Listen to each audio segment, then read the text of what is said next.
Coba lihat dirimu. Ya. Ada yang salah nggak kira-kira? Ada. Apa yang salah? Pakaian. Oh, pakaian. Hari ini hari apa? Nah, kita seharusnya pakai pakaian apa? Pramuka. Pramuka. Oke. Ada nggak yang dilanggar kira-kira? Ada men. Keyakinan kelas kita atau keyakinan sekolah kita yang mana yang harus dilanggar hari ini? Tidak memakai baju pramuka. Tidak memakai baju pramuka dan tidak berpakaian seharusnya ya, seperti seharusnya ya kan? Oke. Kenapa kok nggak berpakaian pramuka hari ini? Lupa men.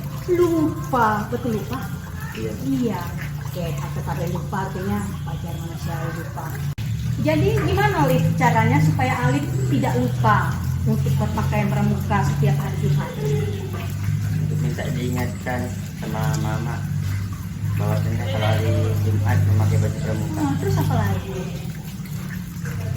Membuat catatan hari Jumat atau memakai baju pramuka. Oke, artinya supaya nggak lupa, Arif tadi minta ingatkan sama mama ya. Terus buat catatan ya. Oke. Nah, tapi Arif udah tahu kan kalau misalkan mau gimana buat. Oke. Tidak akan diulangi lagi. Tapi Arif tahu misalkan. Oke. Dan nggak tahu ada yang dilanggar kan? Tapi yakin akan mengulangi lagi nih? Yakin atau tidak? Minggu depan tidak akan mengulangi kan? Jadi oke, ingatkan mama ya Lip ya, bahwa setiap hari Jumat itu kita pakai pramuka dan buat catatannya seperti Alif tadi bahwa setiap hari Jumat kita memakai pakaian pramuka. Oke ya Lip ya, nanti jangan lupa lagi ya Lip ya, ingat ya bahwa setiap hari Jumat. Oke, selamat belajar, lanjut aja. Rizky.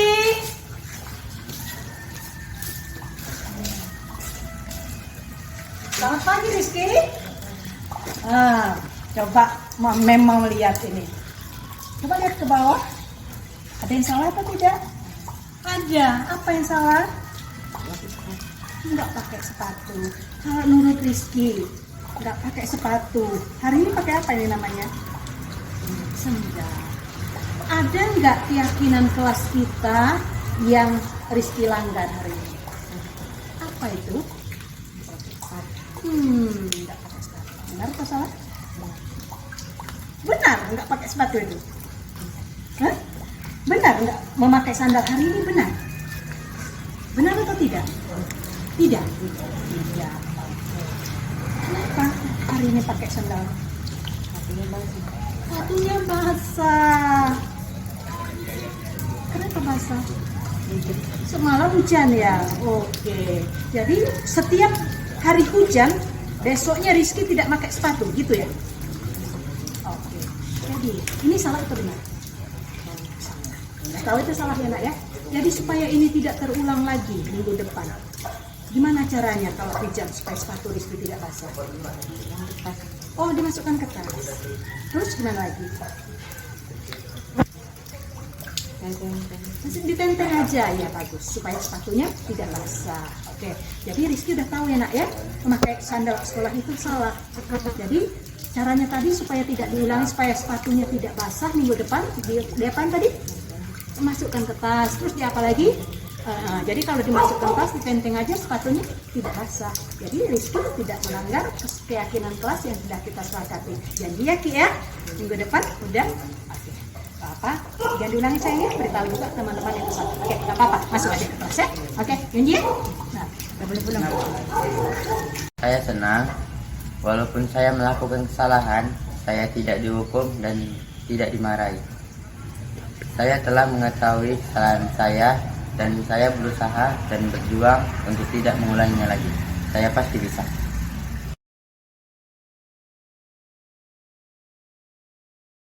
Kesehatan bisa berkumpul di ruangan kita yang berbahagia ini. Yang kami hormati Ibu Kepala Sekolah, Ibu Periani, yang kami hormati Ibu sekalian dan pegawai. Terima kasih kepada semua atas undangan yang telah kita sampaikan, di mana pada hari ini kita sudah memprogramkan masalah rapat kerja. Adapun yang pertama rapat kita di sini, sebelum kita rapat kerja, kita akan mendengarkan pemaparan dari Ibu Retina Reban, yaitu pembebasan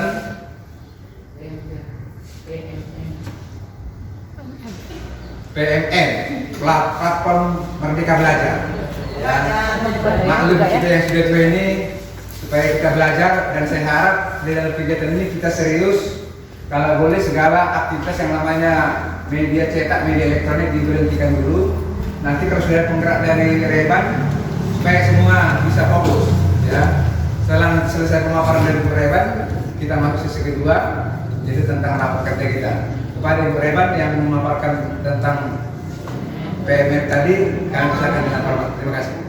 Terima kasih. Keadaan sehat dan bisa berkumpul di sini dalam waktu kita yang sempit untuk melaksanakan sosialisasi atau pengimbasan pada hari ini.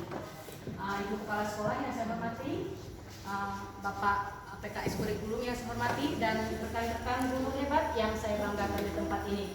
Izinkan saya pada hari ini, Retina Reban, calon guru penggerak Angkatan 7 dari Kabupaten Deli Serdang, Sumatera Utara, akan mengimbaskan atau mensosialisasikan apa yang sudah saya dapatkan selama 3 bulan menjadi guru penggerak di sekolah kita. Adapun maksud dari pengimbasan ini, mohon maaf, yang pertama, saya bukan menggurui ya Bapak Ibu. Mungkin ada sesuatu yang sudah kita tahu tetapi harus disampaikan, tetapi sekali lagi saya menyampaikan bahwa dengan harapan apa yang sudah didapat ini dapat kita laksanakan secara bersama-sama. Kemudian saya berterima kasih kepada Ibu Kepala Sekolah yang telah mengutus saya untuk mengikuti pembimbingan PMM, ya, platform Merdeka Mengajar. Karena kegiatan platform Merdeka Mengajar itu betul-betul seiring dengan kegiatan program guru penggerak yang saya ikuti, di mana ujung-ujungnya nanti dari platform Merdeka Mengajar dan kegiatan guru penggerak adalah kita menghasilkan siswa atau manusia insan Indonesia yang berprofil Pancasila. Ujungnya akhir dari muara kegiatan itu adalah ke situ. Jadi terima kasih untuk perhatian Bapak Ibu. Sekali lagi saya mohon waktunya. Pada beberapa guru itu adalah untuk berkenan dengan beberapa hal yang saya sampaikan untuk materi selama modul budaya positif. Sebelum itu saya akan menyampaikan budaya positif itu berhubungan dengan disiplin. Ki Hajar Dewantara, Bapak Pendidikan kita, menyatakan untuk mencapai kemerdekaan atau dalam konteks pendidikan kita saat ini, untuk menciptakan murid yang merdeka, syarat pertamanya adalah harus ada disiplin yang kuat. Disiplin yang dimaksud adalah disiplin diri yang memiliki motivasi internal. Jika kita tidak memiliki motivasi internal, maka kita memerlukan pihak lain untuk mendisiplinkan kita, dan motivasi eksternal tersebut karena berasal dari luar, bukan dari dalam diri kita sendiri. Jadi kita mulai untuk menghasilkan profil Pancasila itu memang target utamanya adalah disiplin ya Bapak Ibu. Tuh, disiplin.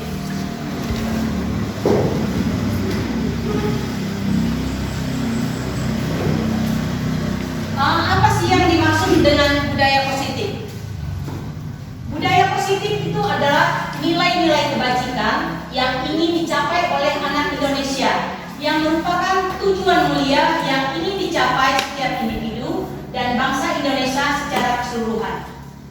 Berdasarkan nilai-nilai kebajikan yang diyakini seseorang, maka motivasi intrinsipnya akan terbangun sehingga menggerakkan motivasi dari dalam untuk mencapai tujuan mulia yang diinginkan, atau mengapa kita melakukan sesuatu, di mana hal tersebut sejalan dengan lingkaran kebutuhan dasar manusia, yaitu rasa diterima, senang, bebas, dan penguasaan. Jadi sekali lagi memang tujuan akhirnya itu adalah insan yang berprofil Pancasila. Untuk mendapatkan semua kebutuhan dasar tersebut, sebagai guru harus memahami landasan atau motivasi intrinsik mengapa seseorang melakukan sesuatu atau bertindak. Kenapa ini saya sampaikan Bapak Ibu? Karena sebagai instansi kita akan menjumpai, bukan akan, selalu menjumpai suatu pelanggaran dari peraturan yang sudah kita buat. Pelanggaran itu kalau dilihat dari teori adalah kenapa? Karena seseorang tidak terpenuhi rasa kebutuhan dasarnya. Jadi nanti akan kita melihat hubungannya dengan slide-slide berikutnya. Selanjutnya, psikiater dan pendidik Dr. William Glasser dalam control theory yang kemudian berkembang yang dinamakan choice theory meluruskan beberapa miskonsepsi tentang kontrol. Next. Ada beberapa teori yang disampaikan tentang kontrol. Beliau mengatakan bahwa ilusi guru mengontrol murid. Ilusi di sini artinya sesuatu yang mustahil, bahwa guru mengontrol murid. Pada dasarnya, kita tidak dapat memaksa murid untuk berbuat sesuatu jikalau murid tersebut memilih untuk tidak melakukannya. Walaupun tampaknya guru sedang mengontrol perilaku murid, hal demikian terjadi karena murid sedang mengizinkan dirinya dikontrol. Saat itu, bentuk kontrol guru menjadi kebutuhan dasar yang dipilih murid tersebut. Teori kontrol menyatakan bahwa semua perilaku memiliki tujuan, bahkan terhadap perilaku yang tidak disukai. Kemudian ilusi yang kedua adalah menurut teori ini, ilusi bahwa semua penguatan positif, efektif, dan bermanfaat. Penguatan positif atau bujukan adalah bentuk-bentuk kontrol. Segala usaha untuk mempengaruhi murid agar mengulangi suatu perilaku tertentu adalah suatu usaha mengontrol murid tersebut. Dalam jangka waktu tertentu, kemungkinan murid tersebut akan menyadarinya dan mencoba untuk menolak bujukan kita, atau bisa menjadi murid tersebut menjadi tergantung pada pendapat sang guru untuk berusaha. Next. Kemudian keniscayaan yang berikutnya adalah ilusi bahwa kritik dan membuat orang merasa bersalah dapat menguatkan karakter. Menggunakan kritik dan rasa bersalah untuk mengontrol murid menuju pada identitas gagal. Mereka belajar untuk merasa buruk tentang diri mereka. Mereka mengembangkan dialog diri yang negatif. Kadangkala sulit bagi guru untuk mengidentifikasi bahwa mereka sedang melakukan perilaku ini, karena seringkali guru cukup menggunakan suara halus untuk menyatakan pesan negatif. Kemudian ilusi yang berikutnya adalah ilusi bahwa orang dewasa memiliki hak untuk memaksa. Artinya kita ini tidak punya hak sebenarnya untuk memaksa. Banyak orang dewasa yang percaya bahwa mereka memiliki tanggung jawab untuk membuat murid-murid berbuat hal-hal tertentu. Apapun yang dilakukan dapat diterima selama ada kemajuan berdasarkan sebuah pengukuran kinerja. Pada saat itu pula, orang dewasa akan menyadari bahwa perilaku memaksa tidak akan efektif untuk jangka waktu panjang dan sebuah hubungan permusuhan akan terbentuk. Apa motivasi seseorang melakukan sesuatu? Ini kita kembali sedikit tentang motivasi. Ada 3 motivasi perilaku manusia. Oke, next berikutnya. Motivasi yang pertama, untuk menghindari ketidaknyamanan atau hukuman. Ini adalah tingkat terendah dari motivasi perilaku manusia. Biasanya, orang yang motivasi perilakunya untuk menghindari hukuman atau ketidaknyamanan akan bertanya, apa saja yang akan terjadi apabila saya tidak melakukannya. Sebenarnya, mereka sedang menghindari permasalahan yang mungkin muncul dan berpengaruh pada mereka secara fisik, psikologis maupun tidak terpenuhinya kebutuhan mereka bila mereka tidak melakukan tindakan tersebut. Motivasi ini bersifat eksternal. Next. Motivasi yang kedua adalah untuk mendapatkan imbalan atau penghargaan dari orang lain. Nah, satu tingkat dari atas motivasi yang pertama, di sini orang mulai berperilaku untuk mendapatkan imbalan atau penghargaan dari orang lain. Orang dengan motivasi ini akan bertanya, apa yang akan saya dapatkan apabila saya melakukannya? Mereka melakukan sebuah tindakan, juga melakukan sesuatu untuk mendapatkan hadiah, pengakuan, atau imbalan. Motivasi ini juga bersifat eksternal. Next. Nah, motivasi yang ketiga, inilah motivasi yang tertinggi. Untuk menjadi orang yang mereka inginkan dan menghargai diri sendiri dengan nilai-nilai yang mereka percaya. Orang dengan motivasi ini akan bertanya, akan menjadi orang yang seperti apa apabila saya melakukannya? Mereka melakukan sesuatu karena nilai-nilai yang mereka yakini dan hargai. Dan mereka melakukannya karena mereka ingin menjadi orang yang melakukan nilai-nilai yang mereka yakini tersebut. Ini adalah motivasi yang akan membuat seseorang memiliki disiplin positif, karena motivasi berperilakunya bersifat internal, bukan eksternal. Next. Nah, untuk setelah mengetahui bagaimana motivasi seseorang melakukan tadi, kita masuk ke dalam hukuman, konsekuensi, dan restitusi. Ini sebenarnya inti dari budaya positif ini, karena banyak simpang siuran di antara kita para guru, bahkan menimbulkan pertengkaran di antara kita, di mana kita kadang berkata, kan tidak boleh menghukum, itu bukan hukuman. Tapi akan mari kita lihat, apakah yang sudah kita lakukan itu hukumankah, atau konsekuensi, atau restitusi, yang bagaimanakah seharusnya kita lakukan sebagai seorang guru, atau konsekuensi. Dalam modul ini akan diperkenalkan program disiplin positif yang dinamakan restitusi. Hukuman. Kalau hukuman ini rasanya ngeri teman-teman. Hukuman bersifat tidak berencana atau tiba-tiba. Anak atau murid tidak tahu apa yang akan terjadi dan tidak dilibatkan.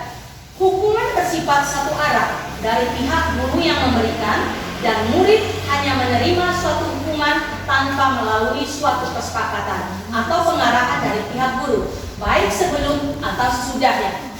Hukuman yang diberikan bisa berupa fisik maupun psikis. Murid atau anak disakiti oleh suatu perbuatan atau kata-kata, itu yang dimaksud hukuman. Kemudian konsekuensi.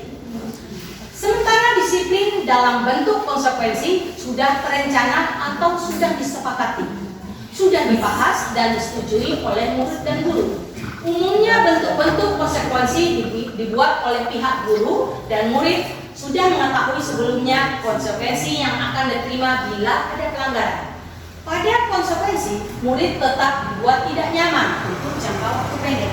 Konsekuensi misalnya diberikan berdasarkan sesuai data yang umumnya dapat diukur. Misalnya, setelah 3 kali tugasnya tidak diselesaikan pada batas waktu yang diberikan, atau murid melakukan kegiatan di luar pembelajaran, misalnya mengobrol, maka murid tersebut akan kehilangan waktu bermain dan harus menyelesaikan tugas karena ketertinggalannya. Peraturan dan konsekuensi yang mengikuti ini sudah diketahui sebelumnya oleh murid. Sikap guru di sini senantiasa memonitor. Guru tetap memonitor ya di konsekuensi. Next. Kemudian guru perlu memahami perannya ketika menghadapi berbagai pelanggaran atau atas suatu kesepakatan, sebagai fondasi untuk memutuskan agar pelanggaran yang sama tidak terulang kembali orang yang sama. Nah, di sini kita akan melihat sambil mengkaji kita beberapa peran guru ya di sini. Guru yang pertama adalah guru yang berperan sebagai penghukum.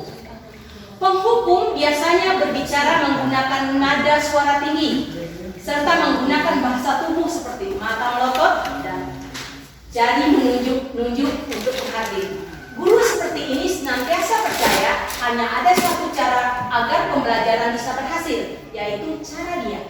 Hasil dari cara ini adalah kemungkinan murid marah atau mendendam atau bersifat agresif. Next.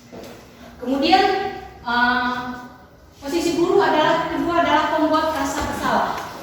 Sebagai pembuat rasa bersalah, biasanya guru akan berbicara dengan nada suara lemah lembut atau bahkan memelas, serta menggunakan bahasa tubuh merapat pada anak dan mimik muka lesu. Pada posisi ini, guru akan menggunakan keheningan yang membuat sang pelanggar merasa tidak nyaman atau bersalah atau rendah diri. Di posisi ini, murid akan memiliki penilaian diri yang buruk tentang diri mereka. Murid merasa tidak berharga dan telah mengecewakan orang-orang yang disayangi. Kemudian posisi keempat adalah pemantau. Posisi keempat adalah pemantau. Pada saat seseorang guru memposisikan diri sebagai pemantau, maka penggunaan konsekuensi atas suatu tindakan adalah berdasarkan catatan dan data berdasarkan pada peraturan serta konsekuensi apa yang didapat jika melanggar peraturan tersebut. Murid akan merasakan ketidaknyamanan karena harus mengerjakan tugas pada jam istirahat, dan guru mendapat tambahan tugas memantau murid pada saat mengerjakan tugas di jam istirahat karena murid tidak bisa tinggal seorang diri. Next, inilah posisi tertinggi, posisi sebagai manajer. Posisi kelima atau terakhir adalah posisi sebagai manajer. Manajer bukan untuk mengatur perilaku seseorang, namun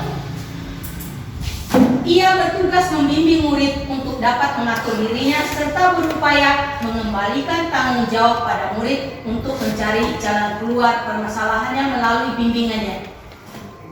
Sebagai seorang manajer, dipastikan ia telah memiliki keterampilan di posisi teman maupun pemantau yang pada waktu tertentu kembali kepada kedua posisi tersebut bila diperlukan. Di sini, penekanan bukan pada membuat konsekuensi, namun berkolaborasi dengan murid bagaimana memperbaiki kesalahan yang ada. Seorang manajer akan berkata, apa yang kita yakini? Kembali ke keyakinan kelas. Apakah kamu meyakininya? Jika kamu meyakininya, apakah kamu bersedia memperbaikinya? Jika kamu memperbaiki ini, hal ini menunjukkan apa tentang dirimu, serta apa rencana kamu untuk memperbaiki hal ini. Nah, inilah beberapa peran guru tadi. Dari kelima peran tadi kita akan masuk. Harusnya apa yang kita butuhkan oleh seorang murid dari seorang guru. Ya. Kita akan melihat ada yang sekarang lagi digaungkan sekarang adalah namanya restitusi. Restitusi adalah proses menciptakan kondisi bagi murid untuk memperbaiki kesalahan mereka, sehingga mereka bisa kembali pada kelompok mereka dengan karakter yang lebih kuat. Restitusi bukanlah sebuah hukuman, melainkan sebagai salah satu cara menanamkan disiplin positif pada murid sebagai bagian dari budaya positif di sekolah agar dapat menjadikan mereka murid yang merdeka serta dapat menerapkan disiplin positif di lingkungannya. Langkah segitiga restitusi. Kalau Pak Andre ini sudah di luar kepala ya Pak Andre ya, guru BK ya.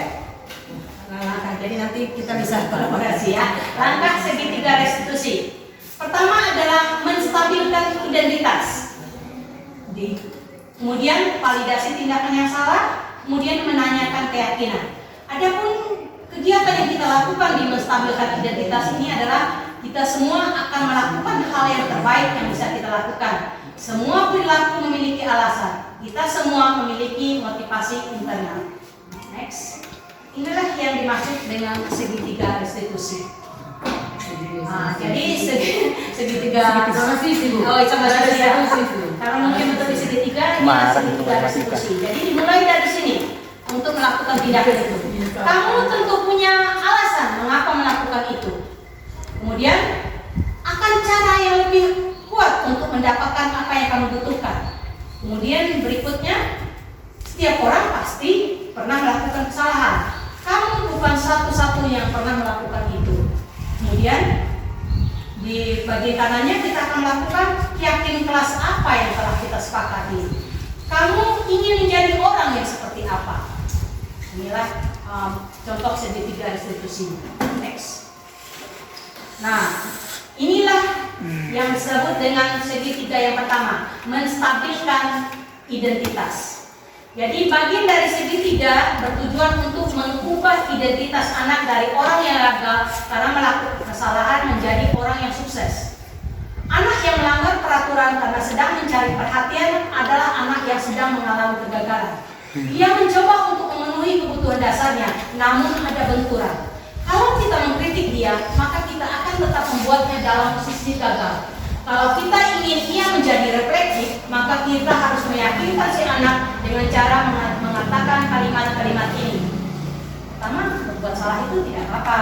Tidak ada manusia yang sempurna. Saya juga pernah melakukan kesalahan seperti itu. Kita bisa menyelesaikan ini. Bapak Ibu tidak mencari siapa yang salah, cuma kita mau mencari solusi dari permasalahan itu. Kamu berhak merasa begitu. Apakah kamu sedang menjadi teman yang baik untuk dirimu sendiri? Next, validasi tindakan yang salah. Seorang guru yang memahami teori kontrol pasti akan mengubah pandangannya dari teori stimulus respon ke arah berpikir positif mengenai tujuan dari setiap tindakan.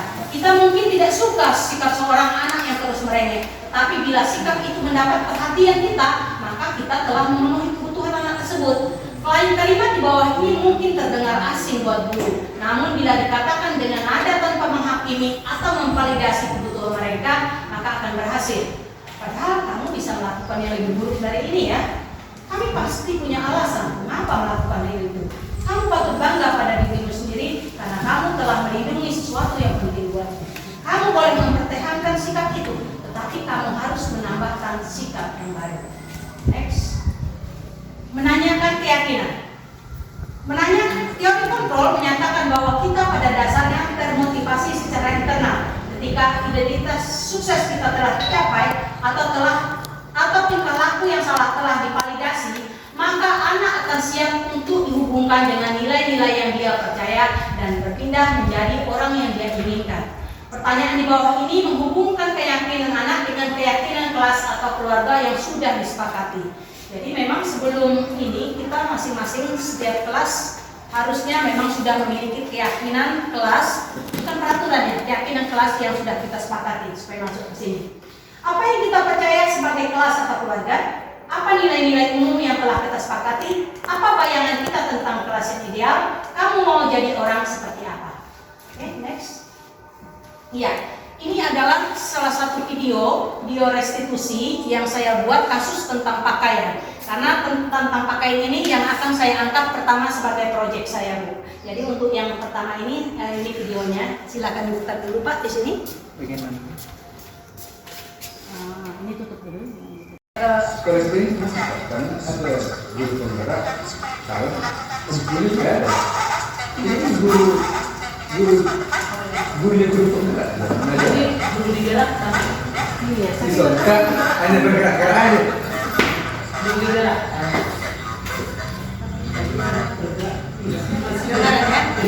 Kadang-kadang. Bagus Gorilla. Jadi nampak pakaian SMP 2 metode saling take ya. Langsung kelihatan. Asal jangan punya kenyataan Gorilla. Bahwa konsekuensi, hukuman konsekuensi dan restitusi tadi. Jadi silakan kita amati dulu, silakan ditonton. Tetapi sambil menonton ini, sekali lagi saya bukan menggurui ya sama sekali, karena saya pun sedang belajar. Mungkin ada yang ditanyakan atau ada yang perlu dibahas dari apa sih sebenarnya yang kita bicarakan ini. Kadang mungkin kita hanya bicara aja, tapi nggak ngeh apa sih yang sebenarnya kita bicarakan ini dan apa akhirnya dari sini, apa yang telah dilakukan. Silakan mungkin pertanyaan-pertanyaannya atau beberapa hal yang perlu kita diskusikan, kita sharingkan. Saya tunggu Bapak Ibu. Mungkin ada yang mengganjal dengan kita masih. Karena kalau ini sebenarnya kerjaan guru BK sehari-hari. Tetapi tanggung jawab untuk menjadikan siswa kita itu siswa yang berprofil Pancasila bukan pada guru BK itu ya. Kasihan kalau guru BK-nya hanya 2, siswa 350 tanggung jawabnya berada di guru BK. Jadi karena tidak semua BK berhadapan dengan guru BK, sebenarnya masalah itu masih permasalahan kita di kelas. Jadi kan masih bisa diatasi oleh guru yang bersangkutan. Guru yang paling sering bersangkutan adalah gurunya, ya kan? Kalau guru BK hanya di luar, dalam kelas guru BK tidak tahu kalau siswanya sudah mengeluarkan maju.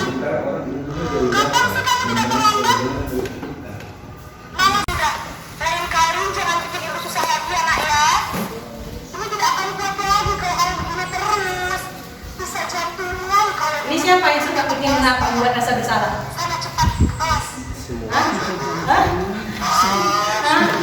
Biasanya kita suka membuat rasa bersalah juga, ya kan? Mana gitu nak? Ini susah ibu. Saya menjadi naik kepala sekolah gara-gara kau nakal. Bukan gara-gara kau nggak masukkan baju itu ke kepala sekolah tadi saya. Gara-gara kelas nggak disapu, saya dipanggil kepala sekolah ke kantor. Itu membuat rasa bersalah.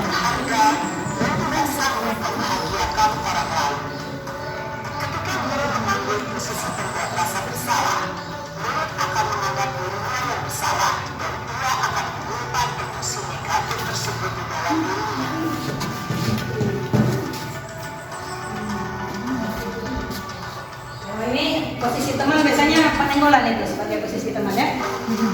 Oh iya, karena saya semua teman bu, mama, bapak, Iya. anak. Ya posisi teman. Tapi Bu Rela, ini aksinya aja ini saya lihat tadi ini semua hanya berkaitan dengan penyimpangan atau kenakalan. Apa memang itu yang ditonjolkan itu? Karena modul 1 ini tuh masih budaya positif. Kita masih membenahi apa yang kasat mata, yang nampak, gitu loh Pak. Yang sehari-hari terjadi, gitu. Jadi yang terjadi sehari-hari itu masih pelanggaran, gitu loh kan? Pelanggaran. Artinya sesuatu yang tidak sesuai dengan peraturan. Ini terjadi di lingkungan sekolah Di saja, lingkungan kan? sekolah kita, di lingkungan sekolah kita. Artinya yang kasat mata, yang masih belum harus dengan penelitian dan sebagainya, tapi kasat mata sudah terlihat. Jadi apa sih yang kasat mata ini yang menurut kita menjadi fokus kita?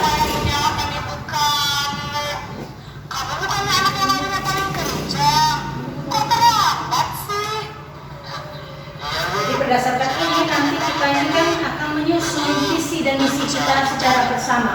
Apa visi dan misi sekolah kita? Apakah kita sepakat dengan untuk kalau saya hanya mengatakan yang pertama itu tentang pakaian dan tentang kebersihan. Tapi nanti hari Jumat kita akan berbicara secara keseluruhan. Apa sebenarnya yang ingin kita benahi dari sekolah ini? Kalau saya, preferensi saya memang pertama ini dari pakaian. Karena pakaian itu saya kurang malu, langsung kelihatan mana indeteki, mana SMP 2, mana kodis. Itu yang saya bilang dekumar. Maksudnya? Dekumar. Dekilok Dekumar, oh iya, Dekilok Dekumar itu, iya. Masih, Agak bahasa ini kata bahasa Indonesia iya, ya. Dekilok Dekumar masih lumayan. Dekil, ini pembunuh. Tahu dekil itu lorok. Iya, betul. Ya, dan terus kedua memang kita agak susah untuk rapi. Salah satu memang sangat susah untuk rapi.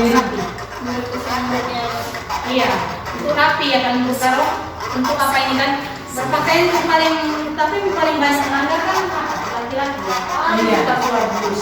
Jadi apa sih sebenarnya 20 tahun mengajar di sini kok itu aja kita nggak beres. Sementara kayaknya sederhana kali, masih ada sampah, masih pakaian, tapi memang dari yang terlihat kasat mata dulu kita mulai, baru ke yang kalau yang kasat mata ini aja sudah tak beres, gimana mau lihat ini kan Pak? Jadi terima kasih Pak Nenggolan yang kalian Pak Neng ya. Saya dari seminggu yang lalu ini Pak Neng, saya bicara dengan pasien, tapi memang harus ada payung hukumnya Pak. Begitu apa atasan dari sini ke KS kan? Payung bersama kan? Padahal saya tiap pagi jadi ketua partai ini, jadi memang harus ada payung hukumnya yang dapat saya kan. No one is so, tidak siapa-siapa di sini kan, cuma kan punya ide itu saja. Jadi saya harus tinggal kelas pas jam Tapi Bu Reba, ini di luar dulu ya kan. Sebenarnya sekolah kita dari dulu udah menerapkan semua itu. Cuman tidak continue dia penerapannya. Betul. Anak-anak ibaratnya anak-anak kuku ya. Nah, Iya. Jadi kadang guru ini pun kan ya contoh terang ya. Saya masuk kelas ketiga, saya datang kelas ketiga. Bagaimana memperhatikan murid kelas pertama? Karena kita ini waktu itu sangat sensitif sekali. Tak bisa berkorban, tapi hak kita nggak boleh diambil. Saya sudah mati tuh. Les ketiga dia datang, les ketiga masuk, les ketiga datang. Pulang dia les keempat, langsung pulang itu. Jadi bagaimana mau mengatur anak tadi kan? Jadi kita hanya dan itu kita yang apa yang perlu. iya, maaf ya, saya bukan berbicara sebagai, tapi ketika saya di dalam pendidikan, dalam pendidikan ini, kita mungkin sudah melewati itu. Memang tugas untuk mencapai manusia sejati itu bukan tugas satu orang Pak, Ya? bukan tugas satu orang, bukan tugas PKS, Iya, bersama. tugas bersama. Iya. Nah, sekarang itulah yang ingin kita bahas, how, bagaimana? Karena di dalam apa, tapi nanti berikutnya belum Pak, kita itu memang harus membentuk satu proyek bersama itu. Jadi proyek bersama itu memang berkesinambungan. Siapapun kepala sekolahnya, siapapun PKS-nya, siapapun kepala dinasnya akan tetap itu. Yang itulah yang akan kita buat, kita Satu usahakan. terlambat kan? Kalau sudah terlambat bagaimana murid mau benar? Itu satu. Jadi semua dilakukan pertama kita lakukan, tapi bulan lagi bilang kan begitu, tekankan lagi bilang, nah itu dari sekolah ini. sekolah. Silakan Ibu tanya. Sebenarnya semua aksi nyata yang di PMM itu sudah kita lakukan. Iya. Hanya yang dituntut PMM itu sebenarnya orang pusat itu kita upload apa yang kita kerjakan Iya. di sekolah supaya mereka tahu. Iya. Mereka hanya ingin tahu sudah ada nggak yang kita kerjakan. Jadi makanya pandai-pandai itulah. Setiap ada kegiatan videokan, buat dia dalam bentuk tulisan atau dalam bentuk video, dalam PowerPoint juga boleh upload. Itu berarti Sudah. sudah melakukan suatu kegiatan. Itu maksud PMM tadi. Semua itu sudah budaya positif ini semua yang namanya guru sudah melakukannya. Tidak ada yang tidak melakukan. Cuman tidak kita upload, tidak kita expose. Ini sekarang Indonesia ini yang diinginkan kita expose apa yang kita kerjakan. Makanya pas saya bergerak kemarin, setiap ada kerja bakti udah saya buat itu jadi budaya positif, meningkatkan gotong royong, karakter gotong royong dalam diri siswa. Itu judulnya saya buat. Yang saya foto itu ya kegiatan pas bagian dulu dengan bapak ini menyambut di depan itu setiap kita Jumat dulu ada kebersihan kan, kebersihan gotong royong bersama itu kan budaya positif. Itu yang saya upload. Sudah kita kerjakan pokoknya. Setiap guru itu pandai-pandai lah mencuri-curi mana yang dikerjakan itu ada kegiatan. Jadi kita kan cuma bersih.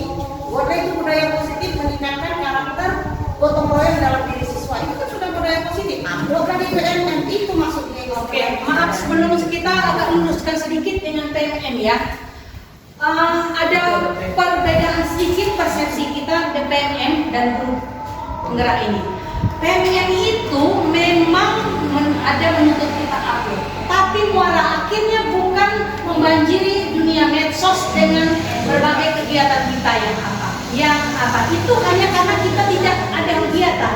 Yang diinginkan adalah filosofinya lahirnya murid berprofil Pancasila dengan melakukan ini. Bisa aja kita ambil foto itu, foto ini.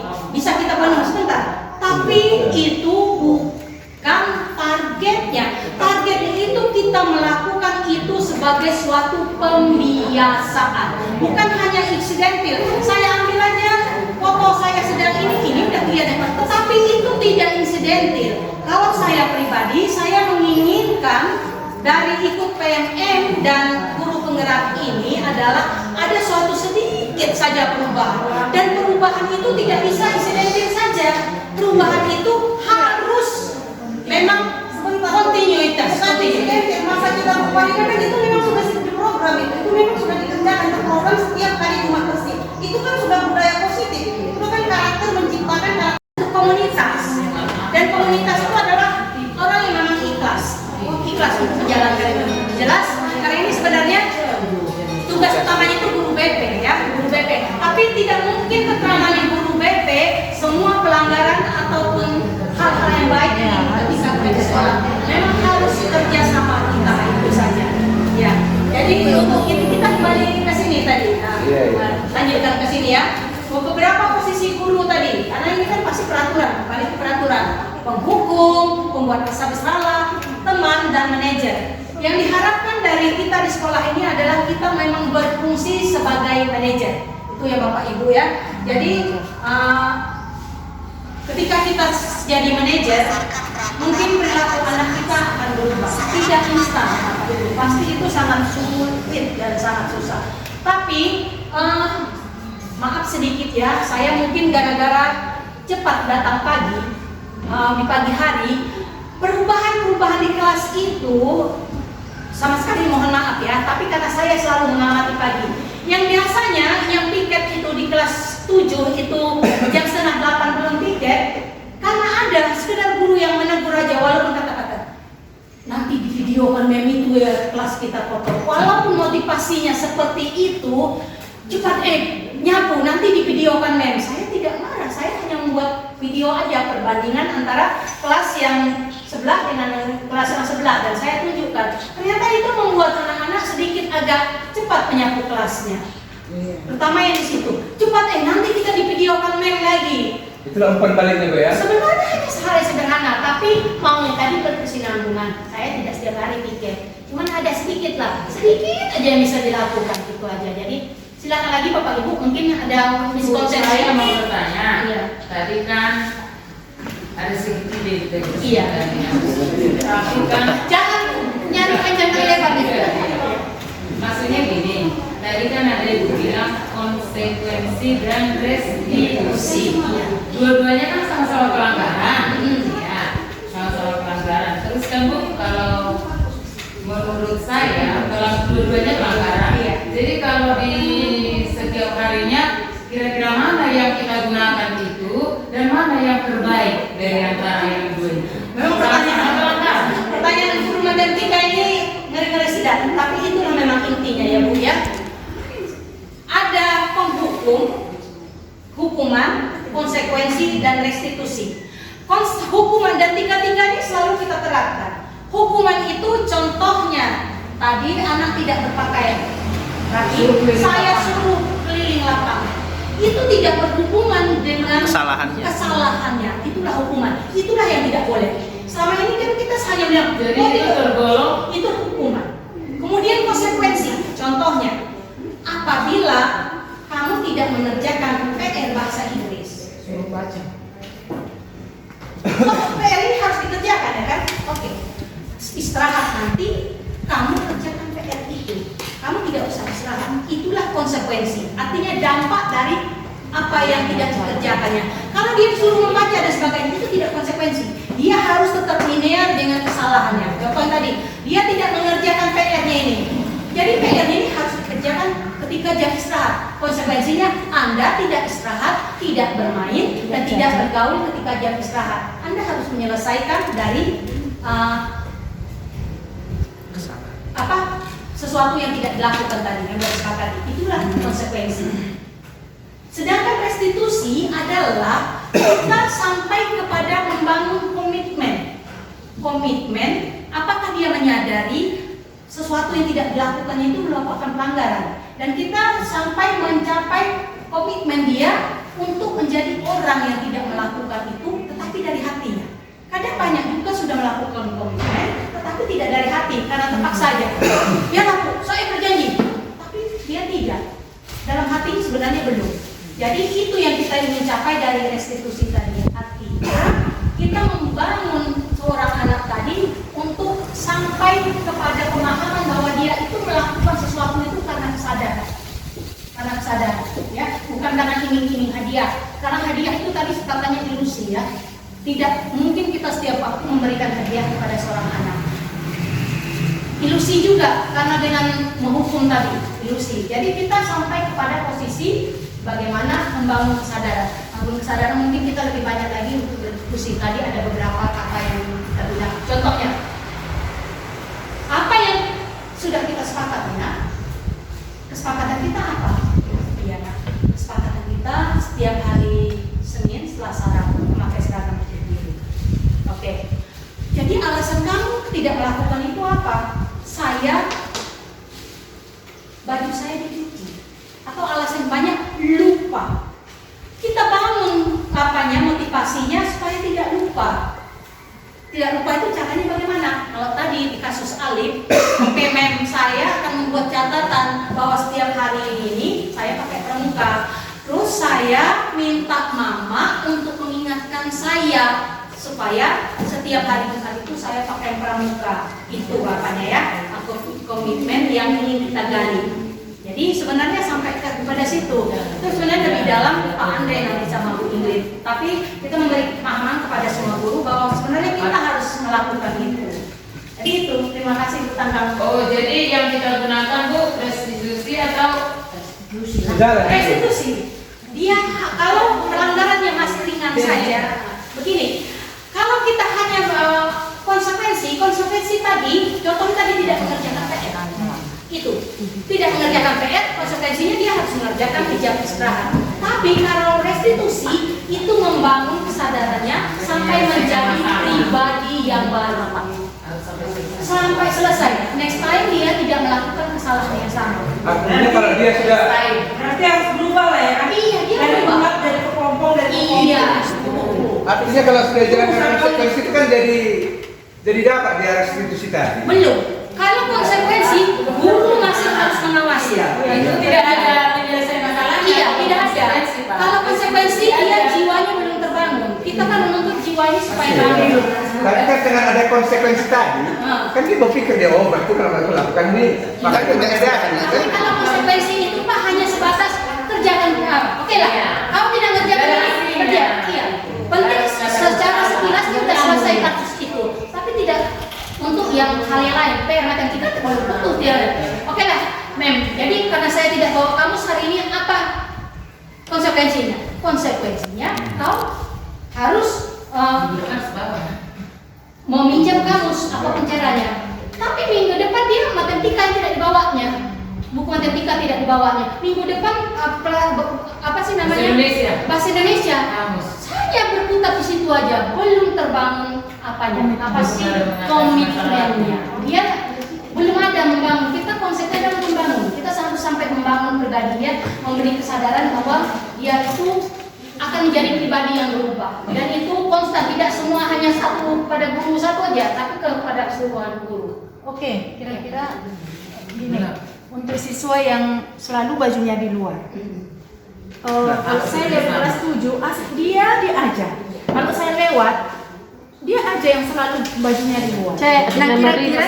Nah, kira-kira apa yang kita lakukan untuk membuat anak punya komitmen? Iya. Jangan bosan untuk menegurnya itu. Yang pertama dari yang lebih suka kata kuncinya kita harus perhatikan anak-anak itu mulai dari topi, dressing. Saya untuk pertama harus cerewet. Iya, kalau soal baju itu tadi lah, itu nggak bisa kami tangani sini sebagai kami lah guru BK di sini. Betul. Karena dari yang sudah terjadi lah, anak-anak itu karena sudah sering saya tegur baju setiap jumpa saya itu cepat-cepat gitu. Nah itu makanya tadi intinya jangan bosan untuk menegur dia gitu. Jangan kita biar keluar kau aja punya aku tegur, capek aku, jangan kayak gitu. Tergantung kasusnya juga Pak Andre. Nah, kalau dia baru-baru yang tadi tak sepakat sama Pak Nenggolan, kenapa naik? Pertama dia bilang lepas, yang besoknya lagi sudah keluar lidah sepatunya. Terus saya tengok, rupanya dia sudah gak ada ayahnya lagi sih. Ada si Dandinya aku kenal dulu. Rupanya gak ada logo sepatu.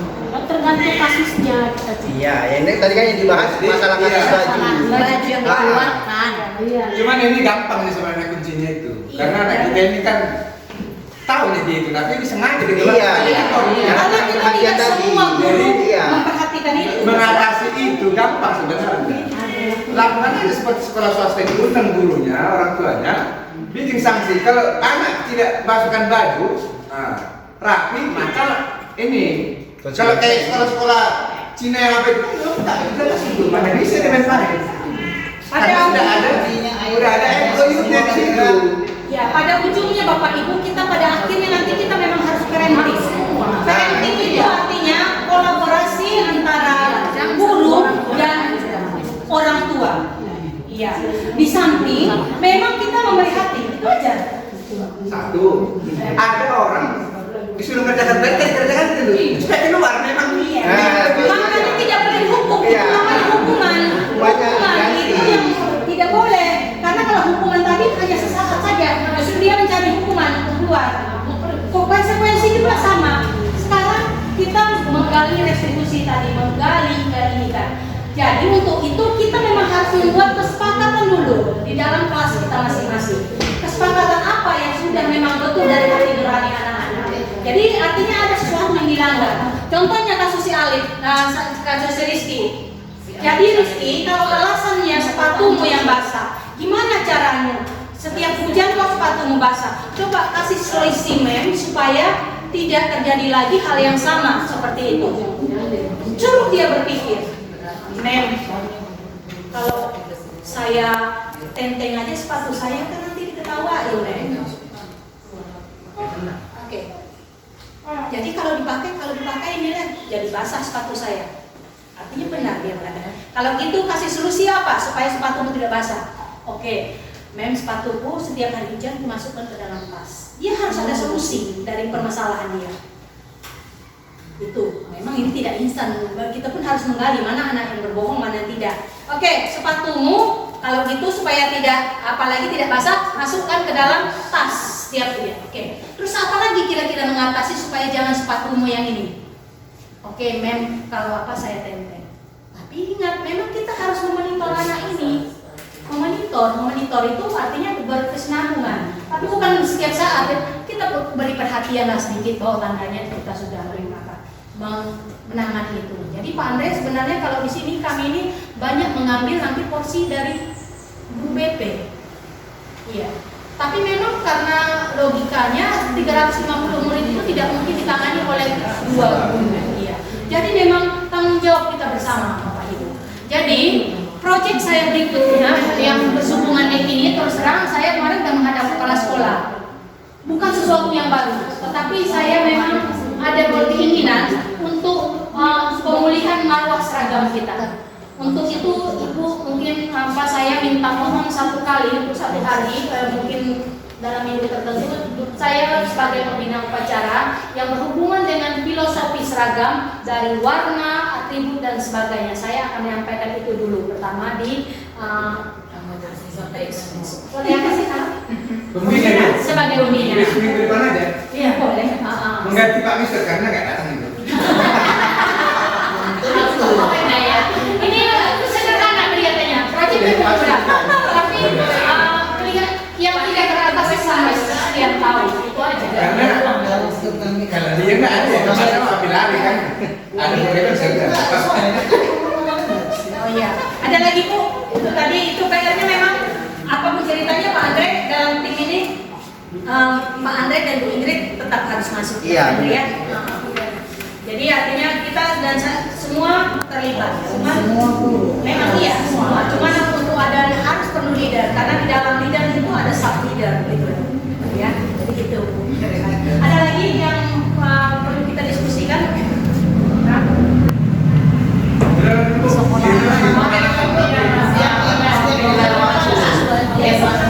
Satu bidang studi dengan Bapak Ibu. Jadi untuk urusan membuat PowerPoint, membuat memasukkan mengkawinkan video dan foto kegiatan itu urusan saya, ya.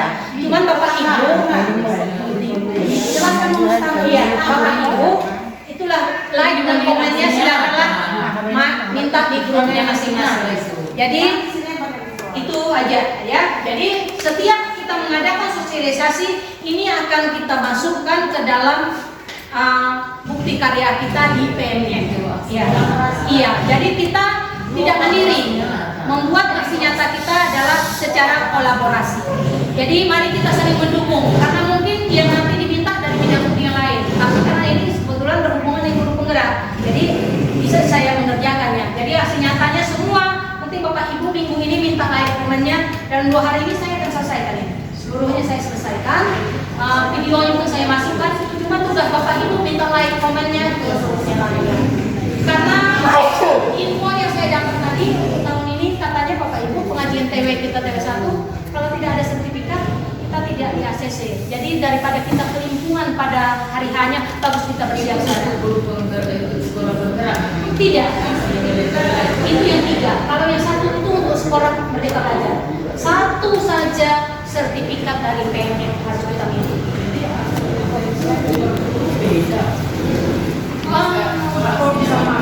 Ini kita menguploadnya beda-beda di akun kita masing-masing. Tapi aksi nyata itu bisa dikerjakan secara kolaborasi. Inilah kolaborasi.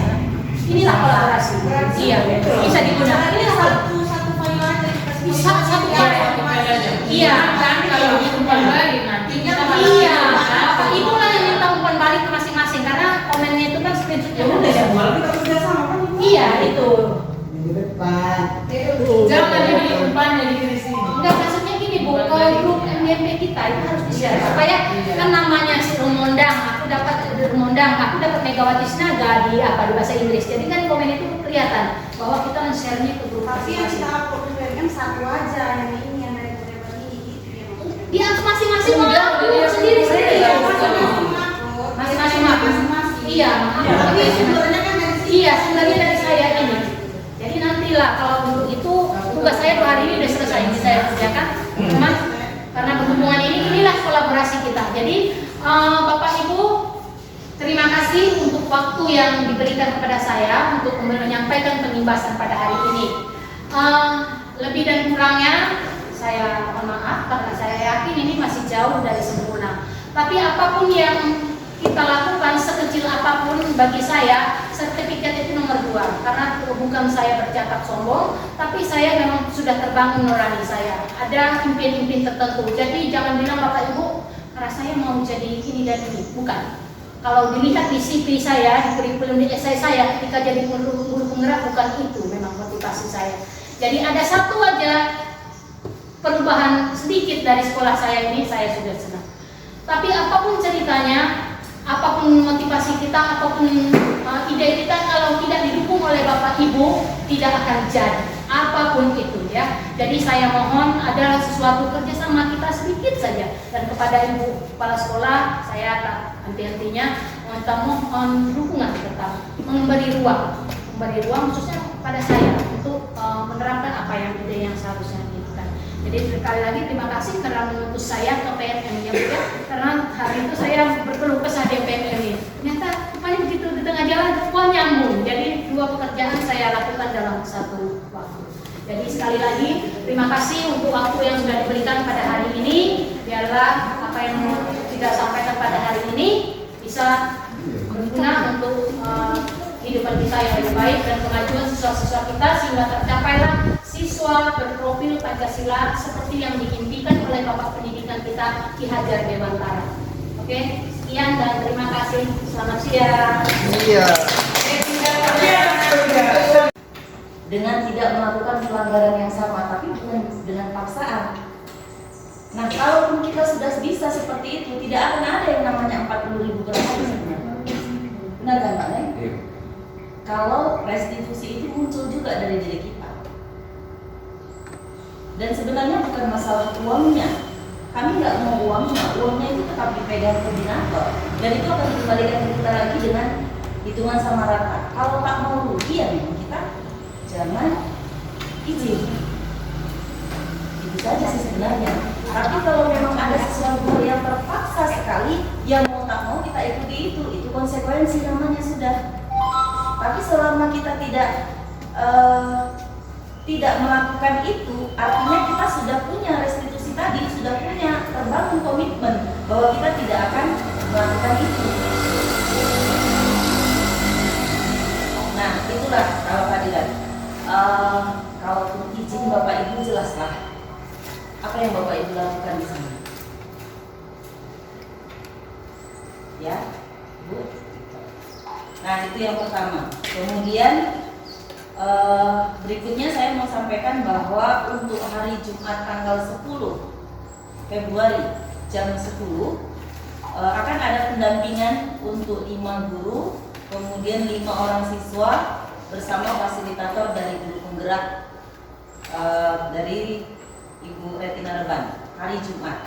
Orang-orangnya langsung saya pilih. Yang pertama Pak Nenggolan, kemudian Pak Edi, Ibu Rukiati, Ibu Lasmarita Tanjung, Ibu Ingrid dan Pak Andre. Nanti siswa akan dipilih oleh Ibu Retina siswanya. Jadi itu hari Jumat jam 10. Jadi mohon kehadirannya, kalaupun dia off hadir dulu untuk kegiatan ini. Karena ini juga berkaitan dengan program-program yang akan dilaksanakan selanjutnya. Kemudian untuk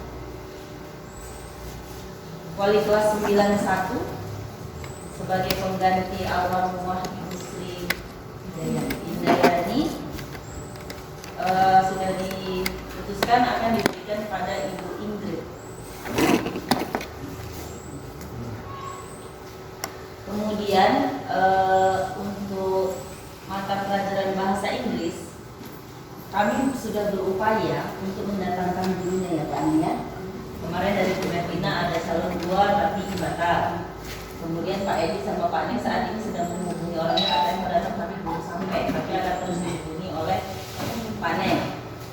Tapi kami memutuskan bahwa untuk kelas 91 jam pelajarannya akan dialihkan ke Ibu Retina Paca.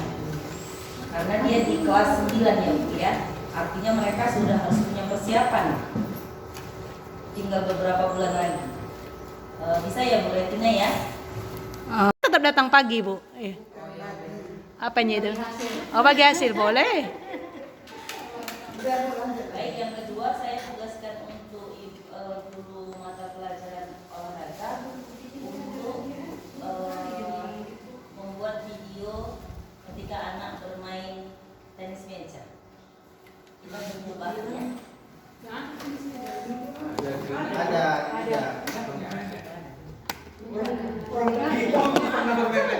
kali ini kita akan membahas tentang salah satu program disiplin positif yang diterapkan di lingkungan sekolah yang dikenal dengan nama restitusi.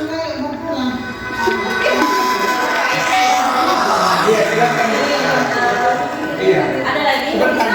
Restitusi dikembangkan oleh pakar pendidikan Bayangkes berlandaskan pada teori kontrol doktrin. Gimana mengecilinya nih lah? Segitiga restitusi adalah suatu proses Kecilin dulu. Gimana ngecilinnya? Kok bisa nih? Kecilin. Jadi bagaimana kalau kasus seperti ini? Misalnya seorang guru, dia sebenarnya masuk dari les 1 sampai les 4, tapi dia hadir les 5. Ketika jamnya sudah habis, di situ dia hadir. Itu bagaimana ini? Kami sebagai guru piket itu jadinya bingung gitu. Mau dibuat tidak hadir, hadir orangnya.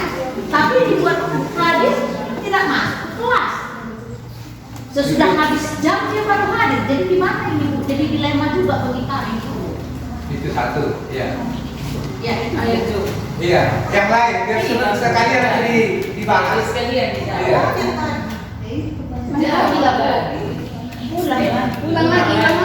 Bulan itu aja berkhususan. Siapa Jo? Bukan. Miss Dot. Terus terang aja udah Miss Dot ceritanya kan? Bukan, kalau saya bukan. Enggak, ini Sinta dulu. Enggak ada, coba yang lain aja Bu biar kita. Karena dari kita bikin. PKS juga Pak, bukan guru aja. Apa? Apakah hanya berlaku bukan hanya guru aja PKS berlaku juga posisi tadi? Apa beda PKS sama guru? Masalahnya gini loh Pak, yang kalian lagi ya, kalau memang mau kita lupa. Bukan aja, bukan. Jangan nanti di belakang. Seperti Pak Misdot lah, Iya. sudah hadir Bapak itu. Iya. Kami sebagai guru piket sudah menghadap Bapak itu, Pak silakan masuk. Iya. Iya ya Bu. Ya, ternyata tidak masuk juga. Masuk ke jam berikutnya ganti les, ganti kelas. Kan tadi kami sudah menghadap sama Bapak itu. Ternyata tidak dia Bu katanya. Kan nggak mungkin sampai 2 kali guru piket menghadap. Kami sudah siswa kelasnya. Nah, jadi begitu menghadap Bapak itu keluar dari sana jawaban beliau itu lebih penting kerjaan saya ini daripada masuk ke kelas ini. Jawaban ini yang bingung kami, jadi gimana? Buat apa datang kalau tahu juga nggak masuk kelas, itu loh maksudnya Pak. Begitu. Oke, baiklah Bapak Ibu. Ada lagi Bapak Ibu?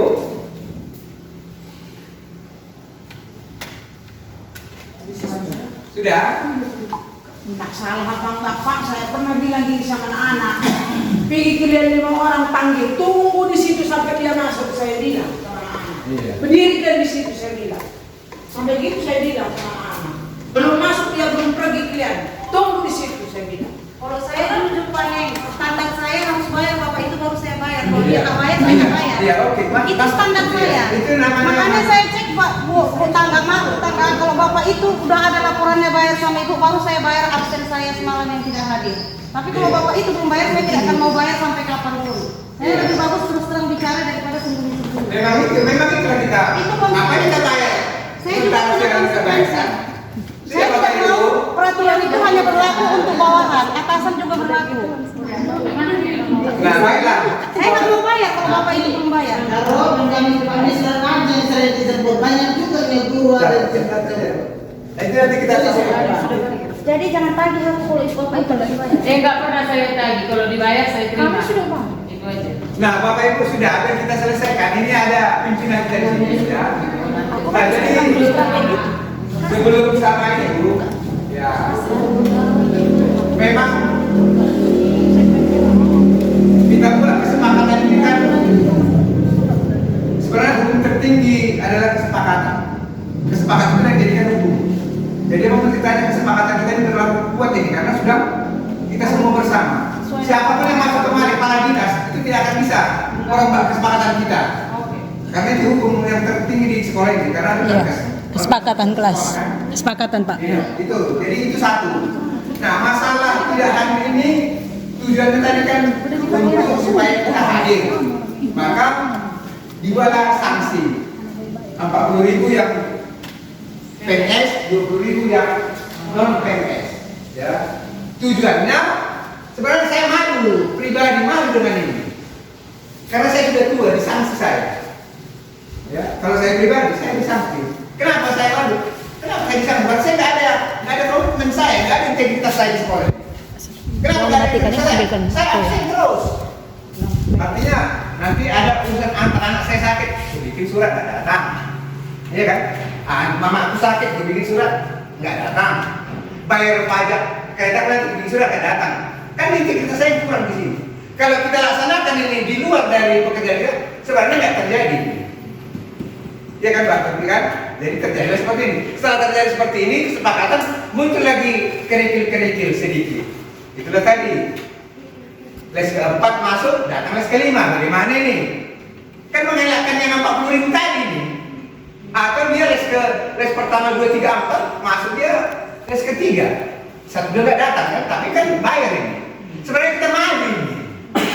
Ini kali juga kita seperti ini. Kalau memang dibuat ini dengan sengaja. Tapi kalau memang bocor banyak ya, atau ada masalah di jalan ya wajar lah itu. Tapi kalau sengaja kita mengelakkan 40.000 datang kita 1 les saja, nah ini Tuhan Yesus kan mencatat itu. Jadi komitmen ini Ibu sebagai pimpinan itu dijelaskan itu. Pertama Pak Misdor. Pak Misdor ini 3 fungsi di sini. Ya, saya pengen bela Misdor supaya bisa tahu dan ini pimpinan kita. Pertama dia operator. Yang kedua dia bendahara rutin sama bendahara bos. Yang ketiga dia guru. Nah, jadi saya minta kepada Ibu di sini supaya kami ini tidak menjadi polemik. Ibu tetapkan kepada kami, Pak Misdor, kapan dia operator, kapan dia bendahara, kapan guru. Ya kan? Bukan anggota dewan, kepala desa. Dia kepala desa kantornya di luar jadi masyarakat biasa. Jadi bagaimana Misdor ini? Jangan, Misdor ini kan orangnya nggak mau heboh. Kalau dia nggak datang nggak di grup dibuatnya. Di Japrinya si putri atau ngerjakan keuangan atau nirwana di Japri ya kan? Nah, jadi bagaimana ini? Apakah ini dihitung absen, benda bayar atau Tugas luar. Tugas luar. Seperti sekarang kan udah apa sih sama Bu Reman? WFH. WFH. Sekarang saya nggak ngerti itu apa ini. Work from home. Jadi Kerja dari rumah. Jadi yang kedua yang saya sama itu tadi, datang tak datang bisa sebenarnya sama. Samanya kenapa? Kosnya ada sampai itu. Samanya kenapa? Memang di kantor aja. Kadang pun saya berpikir juga, Bapak ini apa yang kerja? Apakah semua bendahara seperti Pak Firly? Enggak siang, enggak malam, enggak sore, enggak pagi. Nanti di kupi-kupi sana Bu, nanti di entah di kedai kopi dia tetap buka laptopnya itu. Jadi bagaimana? Apakah dia tetap berkutat di laptopnya itu, kan? Mengerjakan. Jadi ini Ibu kepada Ibu mohon pencerahan pada kami ini, karena bagaimana kami nanti sakit hati, Ibu sebentar lagi mungkin pindah, sakit hati tanya sama aku karena kami sering ketemu, karena saya yang sering datang. Ya, terus terang tadi pagi, ada sakit hati saya bilang tadi, bagaimana kita mau pergi anak les ke-3 tidak datang, karena banyak guru di sini. Les ke-2 ketiga dia masuk di sini dia datang. Ya, bukan 1. Jadi jangan disebut. Ada beberapa, bahkan Pak Edi juga begitu. Hari Senin dia kadang les ke-3, les 4, di sini dia datang. 1, 2 nggak datang dia. Jadi bagaimana membenahi siswa, kan begitu. Jadi mohonlah kepada Ibu supaya kami nggak bercekcok tengkar dia. Karena saya selalu sama mereka yang ribut. Jadi tetapkanlah di sini kapan Misdor itu operator, kapan bendahara, kapan guru. Nanti kalau sudah ada sepakat kita sampaikan kepada Pak Misdor supaya setelah nanti dia kembali mengerjakan tugasnya supaya bisa dia menjalankan tugas. Terima kasih. Bendahara Misdor. 1 kali 1 2, 2 kali 2 4. Jadi itulah, jadi itu tetap dalam dibayar, paling lambat dibayar tanggal 5. Kalau belum dibayar nanti kita lihat Misdor. Dihitung aja Misdor apanya dulu. Ini bukan memang saya tagih Misdor. Ya Bu, saya tagih dia. Pak Misdor, bayar harusnya berapa? Udah berapa? Nah, Bapak udah saya terus berapa udah 10 Pak. Oh janganlah 10, aku kan ada TL katanya memang. Tapi Bu memang waktu saya tagih itu dia bilang nanti. Tapi sampai sekarang belum dibayarnya. Kita tadi jangan hilang.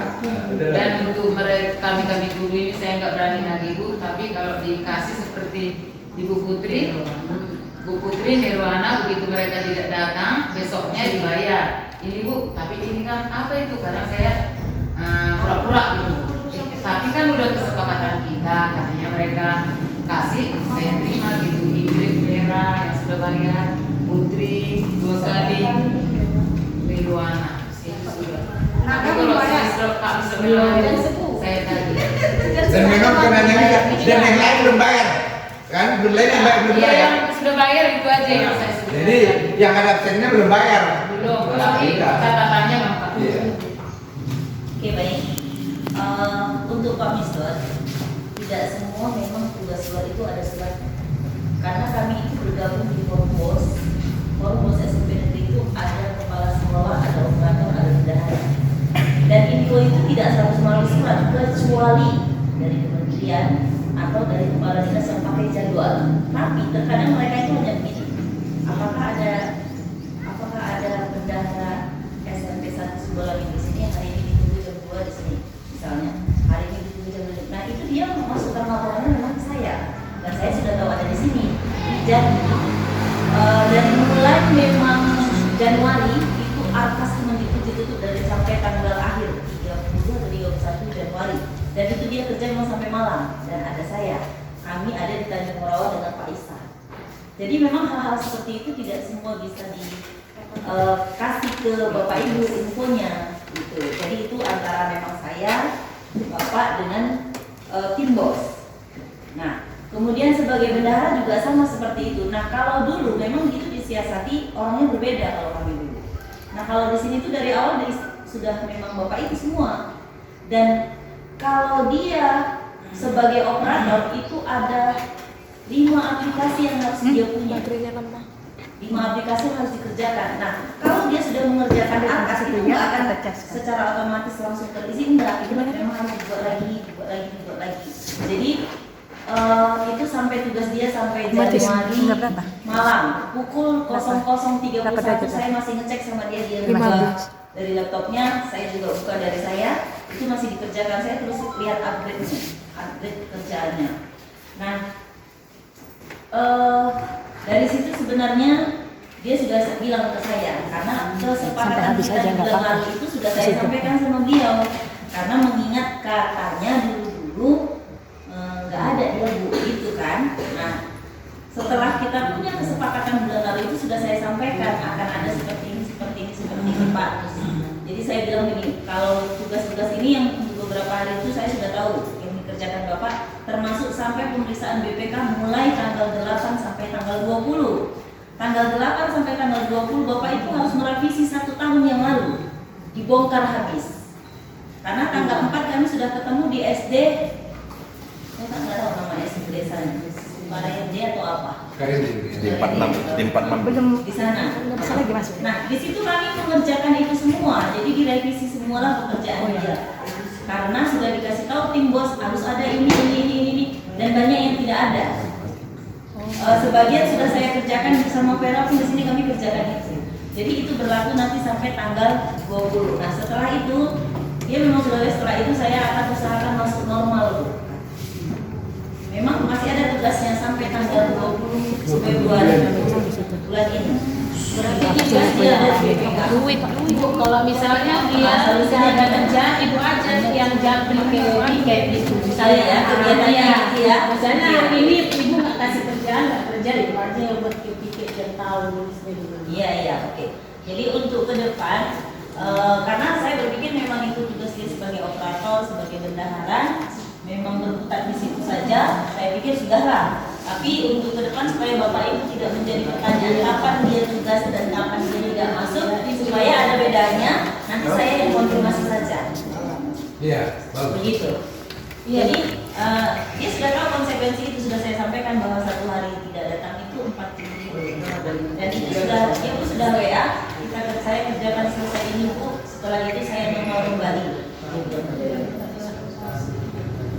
Gimana Bapak Ibu, sudah? Masalahnya kan Bu, Iya. bukan hanya ketika Bapak Ibu tidak hadir pun tidak masuk kelas. Jadi kalau kita lihat anak-anak itu 1 semester tidak ada masuk sama sekali. Iya, itu kan kita sudah sampaikan memang dulu memang seperti itu katanya kan Bu. Setelah kita berperjanjian bulan lalu, dia tidak. Jangan ada satu badan mengerjakan 3 tugas ini. Operator, bendahara rutin, bendahara bos, guru, dan pekerja salib ini memang dari awal pemegang kuasa di sini Pak Arito akan memberikan kekuasaan seluruh sama Pak, sehingga sampai sekarang tidak bisa dirubah lagi. Dan mungkin berubah nanti bulan 4 dia tahun depan sudah pensiun.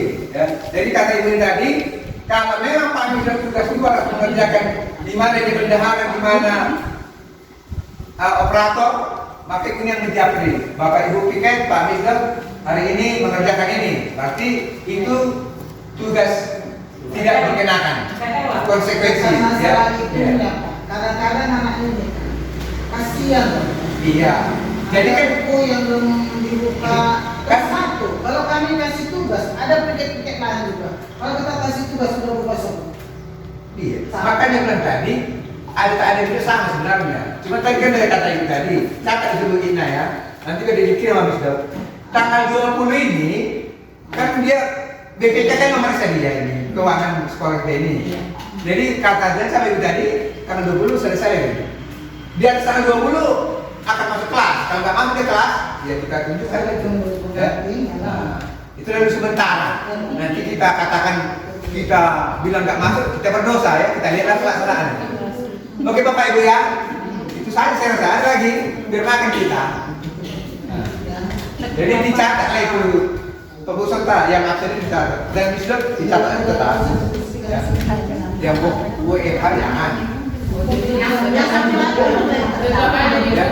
yang satu lagi tadi Yang masuk